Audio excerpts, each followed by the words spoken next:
Good morning, students. Today we will discuss about chemistry of non-metals. आज 10th class में एक नया chapter start करेंगे, केमिस्ट्री ऑफ नॉन मेटल्स. ठीक है, तो before start the discuss about non metals we discuss about some property of metals. ठीक है, नॉन मेटल के बारे में स्टार्ट करने के पहले कुछ मेटल्स के बारे में कुछ प्रॉपर्टी देख लेंगे. ठीक है, जिसके थ्रू हम लोग डिफ्रेंशिएट कर पाएंगे, सेपरेट कर पाएंगे कि कौन सा मेटल होगा, which one is metal and which one is non metal. ठीक, तो पहले देखते हैं मेटल कि व्हाट इज मेटल. ठीक है, तो सिंपल लिखे थे कि एलिमेंट विच शो, ठीक है, सम प्रॉपर्टीज, कुछ प्रॉपर्टीज शो करते हैं, सम प्रॉपर्टीज लाइक. ठीक है, कुछ कुछ प्रॉपर्टी देखे थे इसके पहले, जैसे कि देखे थे हम लोग डक्टिलिटी, मैलिएबिलिटी,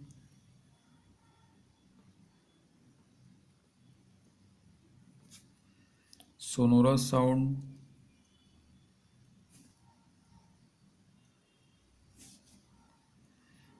एक्सेट्रा. ठीक है, आर नोन एज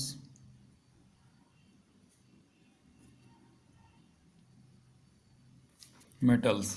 ठीक है, कि कुछ प्रॉपर्टी देखे थे कि elements which show some properties like ductility, malleability, sonorous sound, produce sonorous sound etcetera are known as metals. ठीक है, ये पॉइंट नंबर 1 था.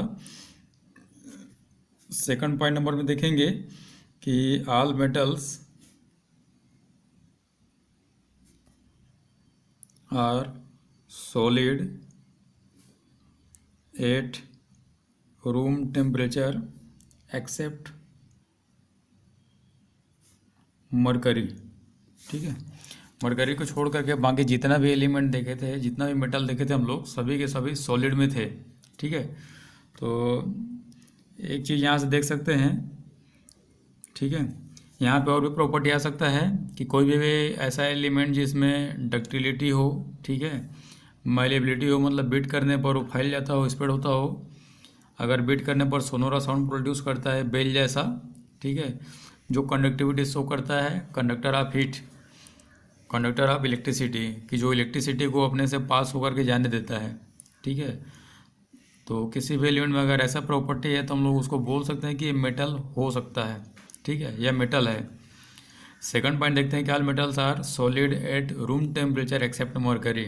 ठीक है, तो मरकरी को छोड़ करके बाकी जितना भी हमारा मेटल है, सभी के सभी सॉलिड ही होगा. ठीक है, सभी के सभी सॉलिड होंगे रूम टेम्परेचर पे. ठीक, तो इसके अपोजिट क्या कर सकते हैं, non metals.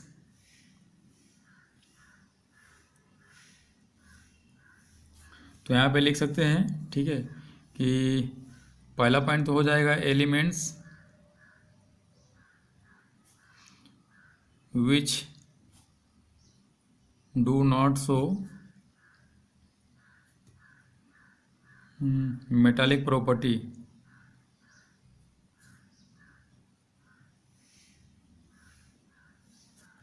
Like ductility. Same उसी को फोटोकॉपी कर देंगे यहाँ से. Ductility,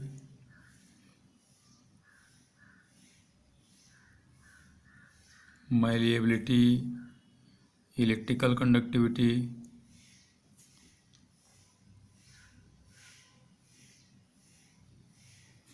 etcetera are known as non metals. Example में यहाँ पे ले सकते हैं. ठीक है, एग्जाम्पल में ले सकते हैं. ठीक है, ये सॉलिड भी हो सकते हैं, these are solid or gas at room temperature. कि रूम टेम्परेचर पे सॉलिड भी हो सकते हैं और गैस भी हो सकते हैं, दोनों में से कुछ भी हो सकते हैं. ठीक है, जैसे ब्रोमीन को देखेंगे तो लिक्विड भी होता है रूम टेम्परेचर पे. तो हमारा एक्सेप्शनल केस है कि only one element that is bromine is a present in liquid state eight room temperature.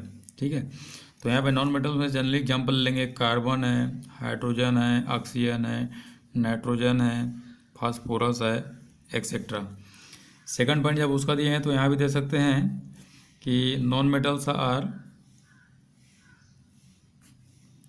Solid or gas at room temperature except bromine, कि ब्रोमीन को छोड़ के बाकी जितना भी हमारा एलिमेंट है, ठीक है, नॉन मेटल के अंतर्गत, तो या तो गैसियस फॉर्म में होंगे या फिर सॉलिड फॉर्म में होंगे, लिक्विड में नहीं होता। सिर्फ ब्रोमीन ही ऐसा एलिमेंट है जो कि रूम टेम्परेचर पे लिक्विड स्टेट में रहता है। ठीक है, तो ये हो गया हमारा मेटल और नॉन मेटल में डिफरेंशिएट। अब देखते हैं कि बहुत सारे एलिमेंट हमारे पास ऐसे भी होते हैं जिसके एक से ज़्यादा फॉर्म होते हैं। ठीक है, जैसे कार्बन को देखेंगे तो कार्बन में मिलेगा C12, C13, C14। ठीक है, कि कार्बन हम लोग जनरली पी टेबल में जो लेके चलते हैं 12 को लेके चलते हैं। ठीक है, जनरली अधिकतर जगह पे 12 को हम लोग मान के चलते हैं कि कार्बन 12 प्रेजेंट है। 12 कहने का मतलब है कि अगर कार्बन का मास अगर यूनिट में मैं ग्राम लूँ तो एक कार्बन ऐसा मिलेगा जिसका मास होगा 12 ग्राम, एक कार्बन ऐसा मिलेगा जिसका मास होगा 13 ग्राम, एक और कार्बन मिलेगा, ठीक है, हुज मास इज 14 ग्राम। ठीक, तो यहाँ पे देखते हैं कि कार्बन जो है आपस में मिल करके बहुत सारे मीन्स से कि एलोट्रोप देखेंगे। एलोट्रोप मतलब उसका जिसे डबल रोल बोलते हैं, जुड़वा बोलते हैं, सेम उसी टाइप से है कि यहाँ पे बोलेंगे elements whose differ with same in chemical property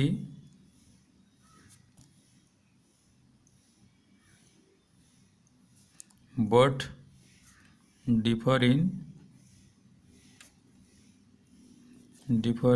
physical property।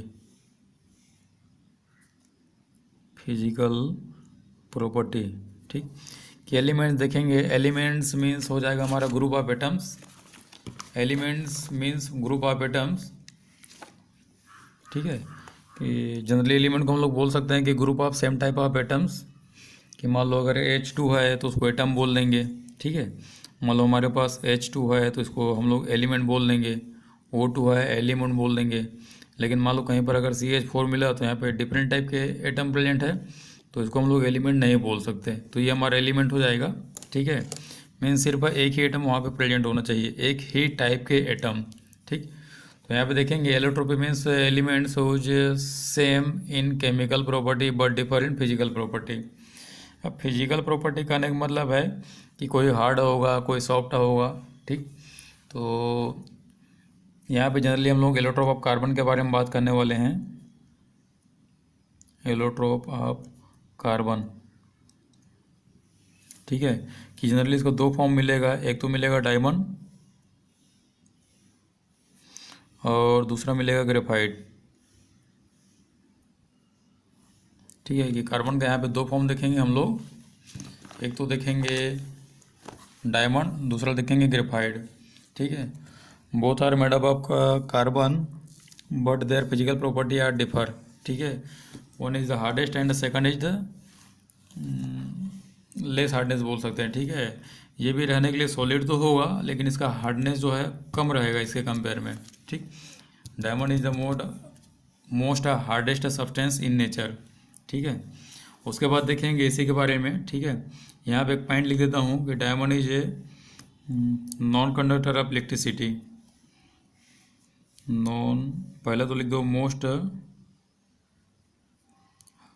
Hard substance. ठीक है, कि सबसे ज़्यादा हार्ड सब्सटेंस है नेचर में, सबसे ज़्यादा। ठीक, सेकंड लिख देंगे यहाँ पे नॉन कंडक्टर ऑफ इलेक्ट्रिसिटी।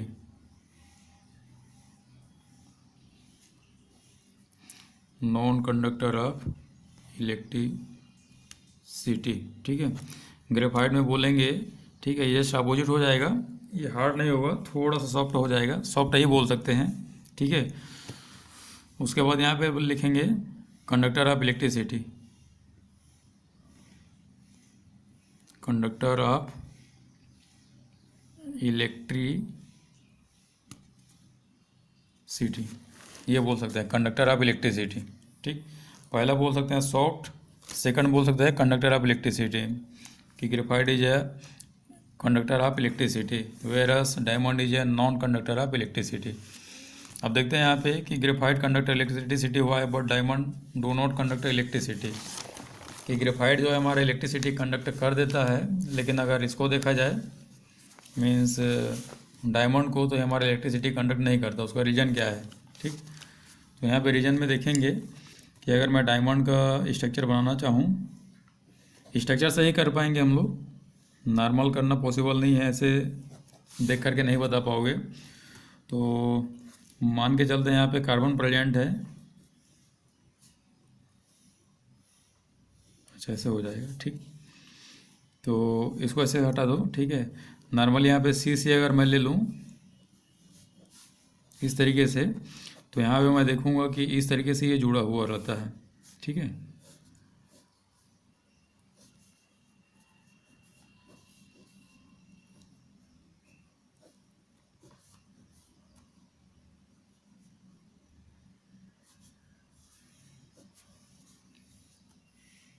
इसको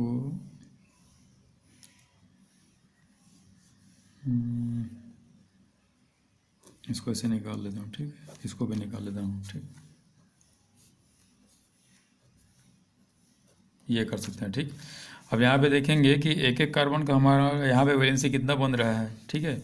वैलेंसी यहाँ पे देखेंगे सभी कार्बन में 4 कंप्लीट है, ठीक। कार्बन के पास 4 वैलेंस इलेक्ट्रॉन है, और यहाँ पे देखेंगे कि कार्बन में चारों इलेक्ट्रॉन बॉन्ड फॉर्मेशन में पार्टिसिपेट कर देखे हैं, ठीक है। 4 electrons means all valence electron of all carbons participated in the formation of covalent bond, whereas in case of graphite, ठीक है, only 3 atoms are involved in bonding, 3 electrons, ठीक है, not atoms।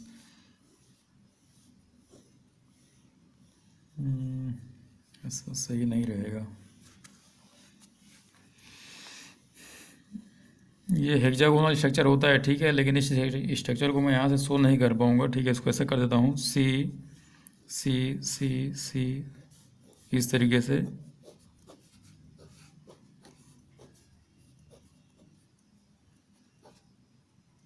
इस तरीके से इसको कर सकते हैं, ठीक है। यहाँ पे मैं खाली जगह छोड़ा हूँ, मतलब और भी यहाँ पे एटम प्रेजेंट है। तो इस कार्बन की अगर बात की जाए तो यहाँ पे देखो 3 इलेक्ट्रॉन तो पार्टिसिपेट कर चुके हैं, लेकिन चौथा वाला इलेक्ट्रॉन इसका फ्री है, ठीक है। ये चौथा वाला इलेक्ट्रॉन पूरा फ्री है।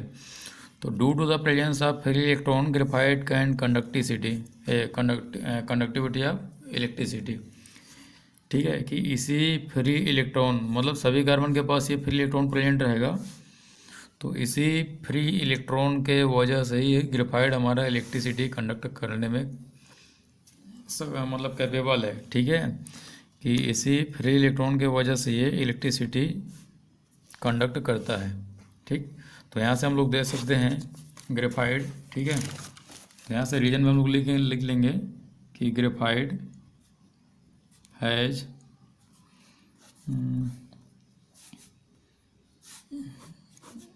in graphite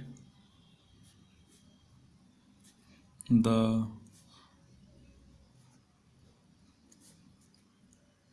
each carbon atom has one free electron which is responsible for the conductivity of electricity, ठीक। डायमंड में बोल सकते हैं कि in case of diamond carbon has no any free electron, therefore it cannot conduct electricity. But graphite, each carbon atoms only 3 valence electron are participated in bond formation, means bonding electron, but 1 electron is free, that is responsible for the conductivity of electrons.